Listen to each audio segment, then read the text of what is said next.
What do you think is the secret to a successful relationship? There isn't just one, but at least in the top 5 is master, or at least be good at autonomic self-regulation. Know how to calm yourself down.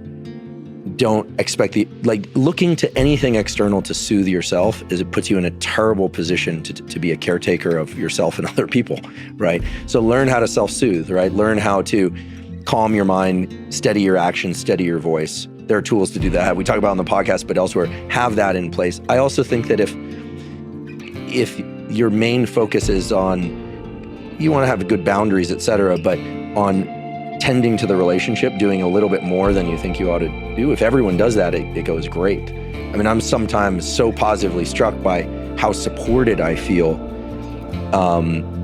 because for many years I was just kind of doing everything on my own.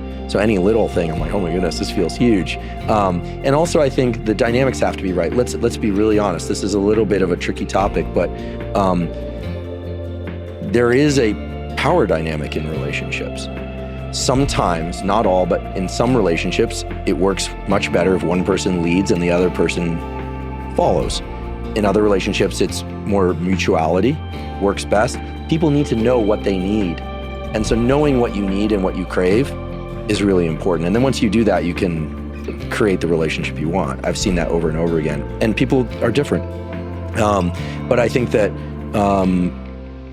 ultimately, I mean, right, there's the dopamine phase of a relationship, and then there's the serotonin phase, the kind of more mutuality, coziness, and sweetness. There's a great book about how to make sure that the dopamine component and the serotonin component, so to speak, go on forever. And it has to do with, when you first meet someone and you're attracted to them, you're essentially objectifying them. Meaning, not in the way people might think, you are not dependent on them for emotional stability or survival.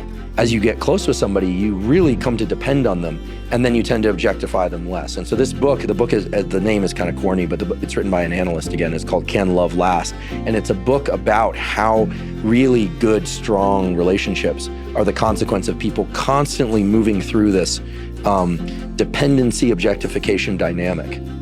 And I use those words in the true, in the psychological sense, not in the way they're typically thrown around nowadays. So the idea, in some cultures, men and women will only touch for 2 weeks out of the month. And then for the other 2 weeks, the excitement and the sensuality and the sexuality is very heightened. And then they go back to this kind of distancing. Now, I don't think that's feasible for most people. But if you look statistically, those relationships tend to last a very long time with at least reported mutual feelings of intense attraction for many, many, many decades. So human beings need to learn how to at least understand and control these dynamics. And there's a lot of divorce, there's a lot of cheating, there's a lot of stuff out there. It'd be great if people could resolve some of this stuff inside of the relationship, in my opinion.